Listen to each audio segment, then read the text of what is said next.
You didn't tell me the day that you went in that I'm quitting my job today. We didn't have that conversation.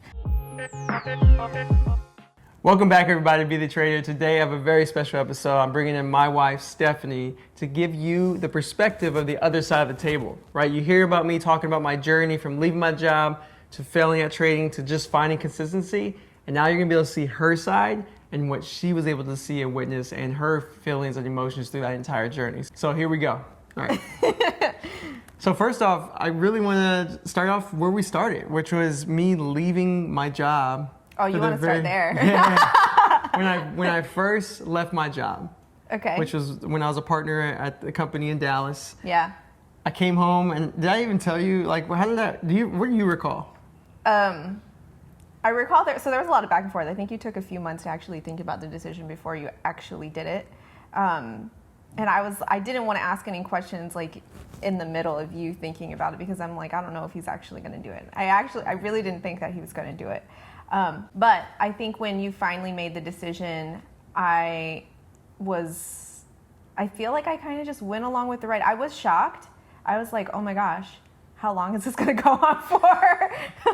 Does he plan on getting something else? How are we supposed to pay the rent?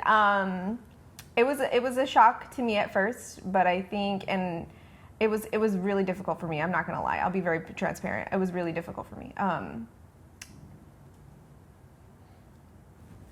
Shock over with, I started to be like, well, I don't know how this is gonna go.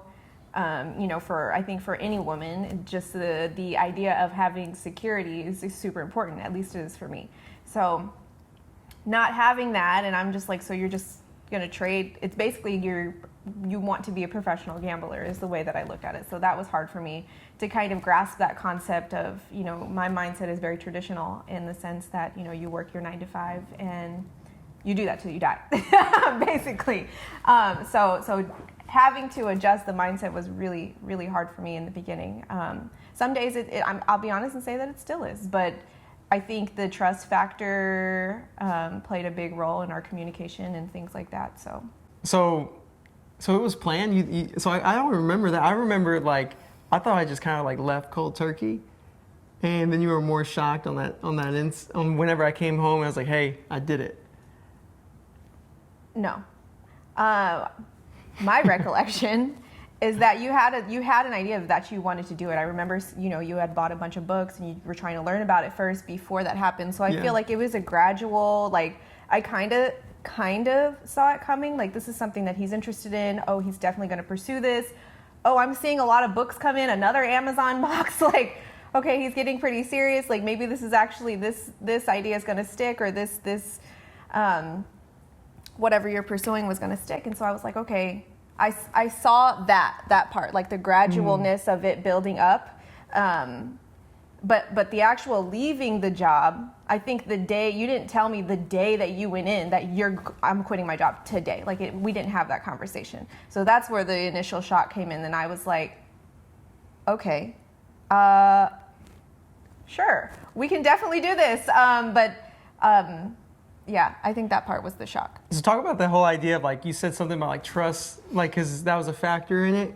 Because it was rough at first. I mean, at first we kind of played the game of oh, we can make this work. And then we kind of went through a rough patch where it was during that year. Because if you don't know, during that year when I left my job, I didn't make any money and I lost money in trading, and it was stressful. So talk about that. What was it like from your perspective, seeing me go through that, or just what did you see? I don't know. Yeah. So I think the first time it was frustration for me. I was super frustrated. I was like, why would you quit your job?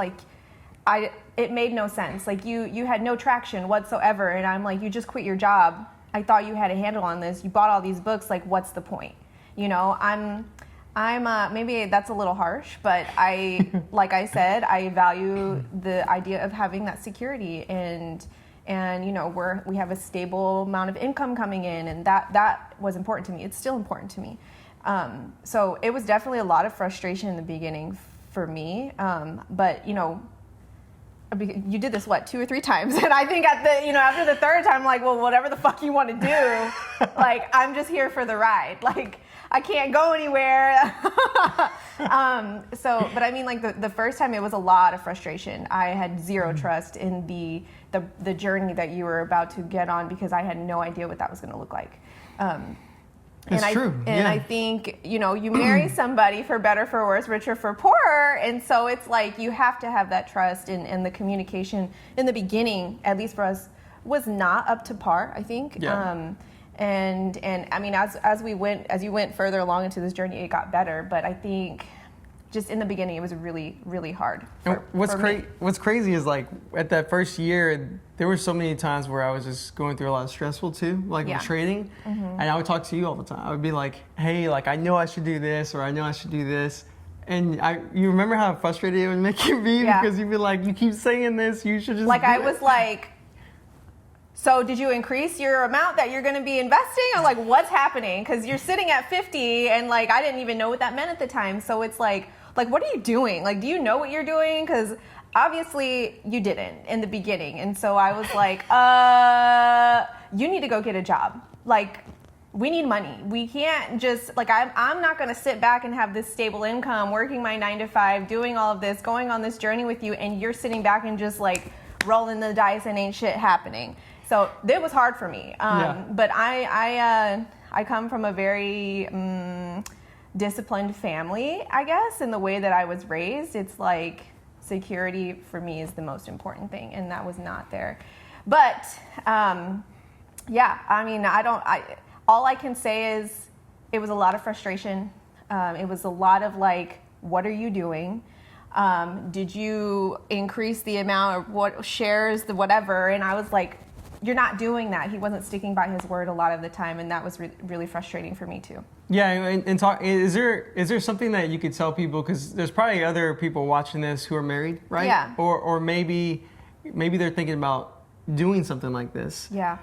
How would you suggest that I would have been better for us? Like at the beginning, because it was rough. Like at the beginning, our communication was not up to par what it is now. That first year was tough. It really challenged our marriage, right? Because we were trying to figure out, who am I? Like I was trying to figure out who I was as a husband with no job, right? No money coming in, a provider, that whole background. And also the woman role of like expecting a husband to be a provider as well. It's just that whole dynamic that sometimes we get ingrained in us when we're kids, and we don't realize it until like you're hit with it hard. And that was challenging because we were just like trying to figure out that respect factor, because as men, at least for me, I judged myself of what I was making and what job I had, and I've learned over time that that's not how I judge myself anymore. I need to judge myself off of who I am as a person, right? And I think we've learned that too over time, where it was tough for both of us, where it would be struggle. So what would you tell people who may want to maybe pursue something if they want to talk to their spouse? Like, what would you expect if it could have been different? Yeah. I'm pretty hard to talk to. I'll be honest. I'm pretty hard to talk to as it is. So I think coming with the idea of, I don't know if you remember, like the second time you quit the job, we actually sat down and was like, okay, this is what your plan is going to look like. This is what the journey is. We're going to increase your size at this point. Like I felt a little more comfortable when I knew some of the terms and like what some of the, like what it actually was. So you're not just gambling all of our money away. And I mean, stuff like that. So I think if you come in, or at least had you come in to me like with a plan, like, hey, this is what I'm thinking, blah, blah, blah. But it was nothing like that. That's true. That's true. Because you said that second time we did sit down and talk more about a plan. And even though it didn't pan out, like that plan did not pan out because I had a plan. And if anything, for me at that time, that plan made me feel like I was failing because I wasn't accomplishing the plan. And I would get so stressed. But that second time around, we were talking a lot more about like every week she'd be like, hey, how are things going? How are things doing? Are you still sticking to your plan? And that second time was the time you started telling me things like, I would share with her, man, I know I should stick to my plan when I trade this, or when I see a setup, I should take it, but I don't do it. And she's like, well, why not? And she would even suggest you should just downsize. Like I held him accountable the second time around is what I felt the big difference was, because the first time I'm like, okay, he's just kind of testing the waters and seeing how this goes. It didn't pan out. And I was like, okay, fine, go get another job. He got the other job. And then, I don't know, you stayed there for, a year or so. And then decided he was going to leave. And I was like, okay, then if you're going to leave this time, like, we're not going to play this game of I have no idea what you're doing. Like, let's sit down and talk about it. We need to, what's your size looking like? Which I had no idea what that was. Like, all of these terms and anything have to do with the market, I had no clue. So I think had that been done the first time around, I would have felt a little more comfortable. But it was just a matter of communicating a little better. And I think maybe because you were still so new for the market too, that was difficult for you to sit down and explain to somebody else. But I don't know. I think that's what I would have preferred the first time around, to have that conversation. So then the second time happens, right? It's a little bit better because we're communicating better, but in terms of results, there was no results on my end. And so I had to go back to work. And I went back to the same company I left the second time I went to get a job, and I only went there for like 3 months, and I left. So that's when I created my show, Be the Trader, which is what you're watching right now, where no one listened to me. No, it was just me. Let's talk about that. I was like, hold on. You quit your job the first time. You quit your job the second time. Now you want to start a YouTube, and I'm like, what do you want to do?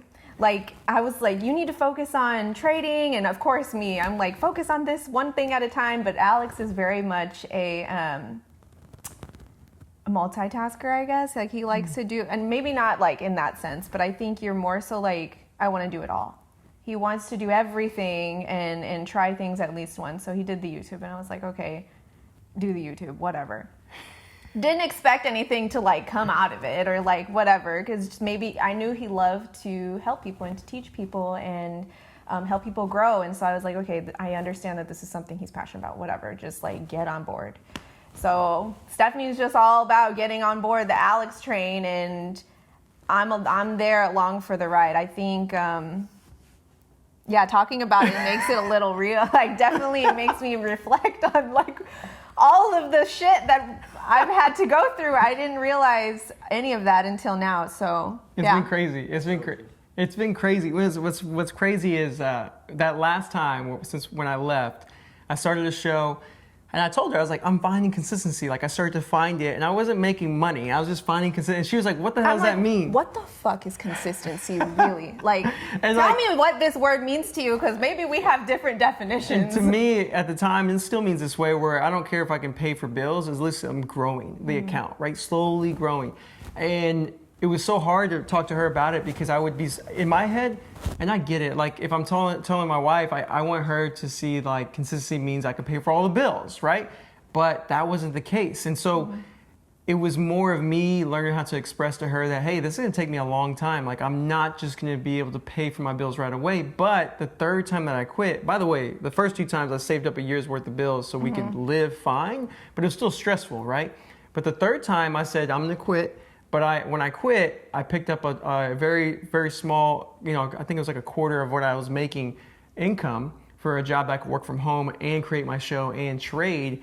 And that helped us ease a little bit better, right? Because that third time, you're like, at least he has the income coming in that's consistent. I think that's a huge factor, though, that we should not miss talking about. Okay. Because the biggest thing for me, like I said, was security. And the fact that he had the year's worth of salary saved up, or 6 months, whatever, however long he felt it was going to take him to get through and reach a level of consistency, that was important for me. I would have been like, nope, this ain't gonna work. This is not going to work if you don't have a certain amount saved up where we can't pay the bills. We need to have food on the table. We have to make sure we got the electricity on, rent is paid, all of that stuff.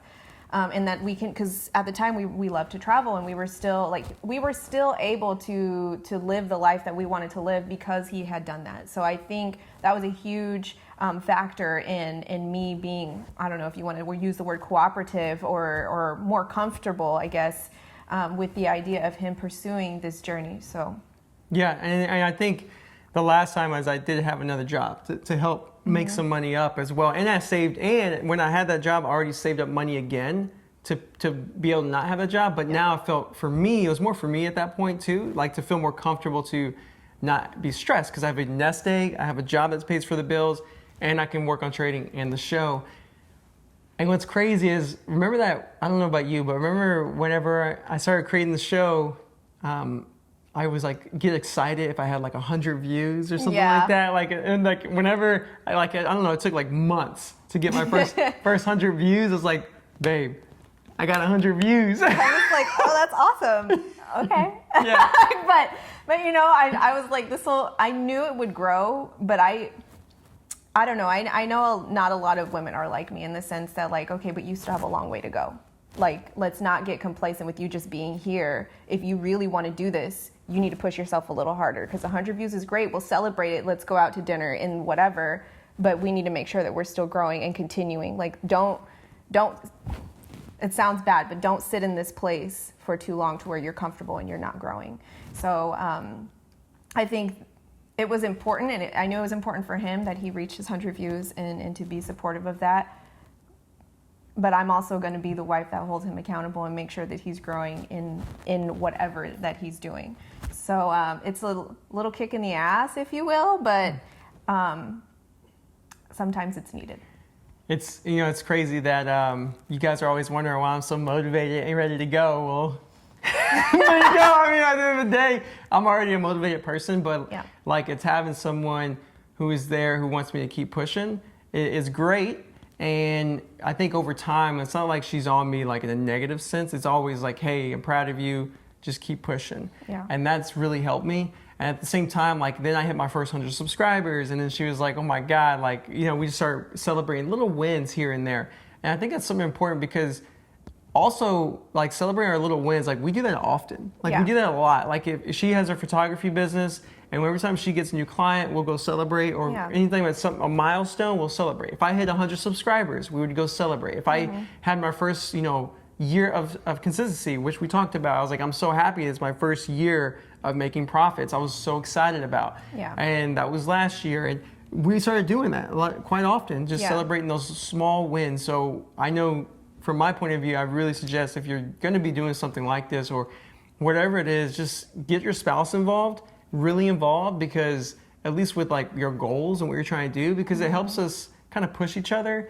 And then on top of that, what she was saying is just the idea of giving her like the whole idea of what you're trying to do, so she doesn't feel lost, Yeah. right? Because the more involved you were, the better you felt like on the ground, like Yeah. some kind of ground level, right? And I know not everybody's going to have that same experience or feel that exact same way. I think for our journey, what I needed was that communication to understand, like, what are you actually doing? Like, where is the money going? How are you doing this? Are you taking your, like, holding him accountable in the sense, like, a lot of what happened in the beginning was your emotions were really volatile, and Yeah. he was revenge trading, I guess, if you will. And it was like, why did you, me asking, why did you do that? Like, you knew better than to do something like that, than to, at the end of the day, be like, oh, I didn't trade all day, so now I have to trade something. Like, no, you don't. Don't touch it. Like, just log off for the day, and like, you're done. Like, if you don't see anything, you don't see anything. And I mean, I played that role for quite a bit, but at the same time, there was a point, and I don't even know when it happened, that your emotions started to get a little bit more tamed, I guess. Yeah. And I didn't have to ask those questions or say those things anymore. So, I mean, I think it's because, I mean, at first that happened a lot because my emotions were like a roller coaster, guys. Like for years, it was like a roller coaster, and I would bring that stress to our relationship too. Like you'd be upset, frustrated with my day, and maybe bring it home, right?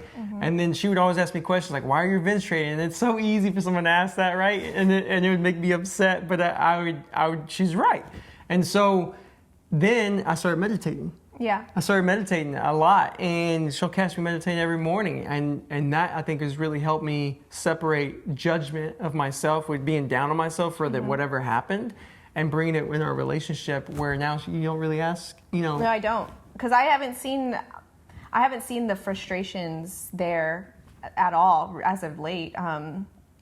In terms of like, he used to be so frustrated, like I didn't trade anything today, I didn't make any money today, I didn't do this today, and I'm like, okay, but you didn't revenge trade. You didn't log back on. You didn't do anything to sabotage whatever you have made in terms of profits so far. So, yeah, definitely talking about this makes it. It's crazy. What's unique is like, I didn't understand this until you just brought it up. Like, you don't, and not in a negative way, but we don't really do those temperature checks of my emotions because I'm not so erratic. And I still have those days because I even Yeah. told you yesterday I think it was a rough day, right? I was Mm-hmm. like, the way I said it was just not, I was like, I lost on every trade yesterday, you know? Yeah. And you were just like, it wasn't like a normal how I used to be, you know? I Yeah. used to be like really beat myself Like up. big time. Like he used to have to take time for himself, and I'd be like, okay, like this is getting. I don't know if I want him to do this. If this is going to be like a mental drainer on him. Yeah. But no, I think I don't know when that happened that you were able to be like, okay. And maybe it was when you started. I think it was you touched on meditation. just the meditation. It was a meditation, having income coming in, and then also, I think it was also the show because I was able to share my emotions through the show. Yeah. I was share because at the beginning I was not making it, and I'm still not making it, right? I'm still growing, but like I was always talking about, man, it was a struggle, and I was kind of releasing all of that, and that really helped me, and now here we are now, where things I have love been the progressing. community that you've built though, because I feel like you in particular need that, because you can't always explain stuff to me, and I don't understand a lot of like stuff about the shares and anything that really goes on. So I think having the community, looking back on how I felt about it in the beginning, was like, oh, I never would have thought that this is how it would have turned out. But I think the community and the support and the outreach that he has with the audience has been a huge benefit for him personally, and then emotionally too in the trading. So yeah, absolutely. Is there anything that you feel like you'd want to say to any spouses out there, just in general, maybe I haven't touched on? I'm just like, have patience. Really, that's what it takes, and that is something that I am not blessed with naturally. So it takes a lot of patience. It takes a lot of trust, and it takes a lot of communication to be like, what is going on? Like, why are you feeling like this? What kind of help do you need from me? Like, what am I doing? What do you need? I mean, that's all I would really say, honestly. And that's with anything, like trading aside, like that's with anything, the patience, the trust, the communication, in any journey that someone is about to pursue, whether it's your spouse or significant other. So that's just what I would say. True, and I think it's a good point. It's everything, because trading is just run your own business, right? Mm-hmm. And the YouTube, everything is just run your own business. So like communication is so important. I'm glad you hit on that at the end. But also, what's wild right now is we're recording this and we just hit 20,000 subscribers. Mm-hmm. Which is crazy, and it's amazing, and I'm just so thankful for all of you guys and gals who've been part of the growth. I know a lot of y'all out there have been following us since we started at 100 subscribers, and it's amazing that y'all are here. And this is why we wanted to create an episode. It's very special to us, and to give you insight of what my wife has seen through this whole journey, because I could tell you what I've seen, right? But seeing her perspective and letting her explain it, it's showing me something that she's seen that maybe I didn't even recognize, which is really cool. So it's amazing that like I know I had no plan to be where we are now. Like in terms of the show would have been this. You know what I'm saying? I had no plan of that. The whole goal was just trading. What are your thoughts on just like how the show has like, just curious. On how it's what? Just became what it is now.